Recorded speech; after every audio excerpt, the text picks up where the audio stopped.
Halo, perkenalkan, saya Siwi Janarko, salah satu kandidat HR dan QM Manager area Jawa Tengah di Cahaya Buana Group. Program pengembangan level supervisor up di perusahaan dapat meliputi beberapa langkah sebagai berikut. Identifikasi kebutuhan pengembangan.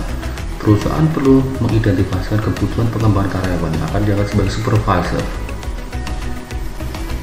Hal ini dapat dilakukan dengan melakukan evaluasi kinerja dan analisis gap antara keterampilan yang dimiliki saat ini dan keterampilan yang diperlukan untuk menjadi seorang supervisor yang efektif.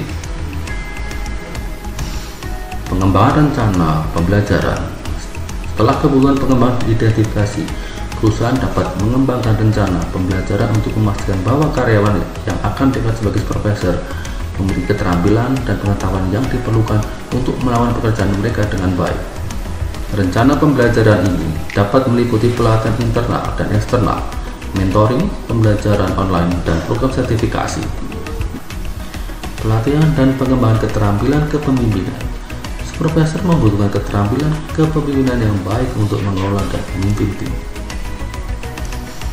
Pelatihan yang terkait dengan keterampilan kepemimpinan meliputi manajemen waktu, komunikasi yang efektif, kemampuan memimpin dan memberikan arahan, pengambilan keputusan, delegasi dan tugas tanggung jawab, serta keterampilan mengatasi konflik. Pelatihan dan pengembangan keterampilan teknis.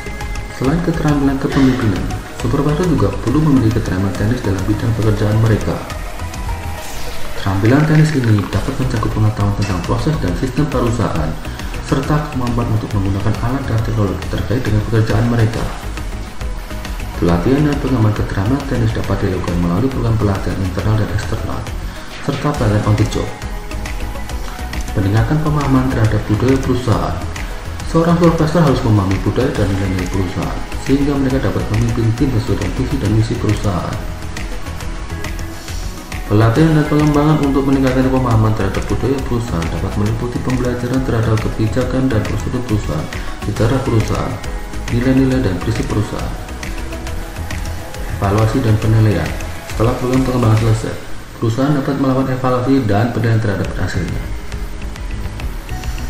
Hal ini dapat dilakukan dengan mengukur peningkatan kinerja dan kepuasan karyawan, serta mengevaluasi terhadap efektivitas program pengembangan dan rencana pembelajaran yang telah diimplementasikan. Terima kasih.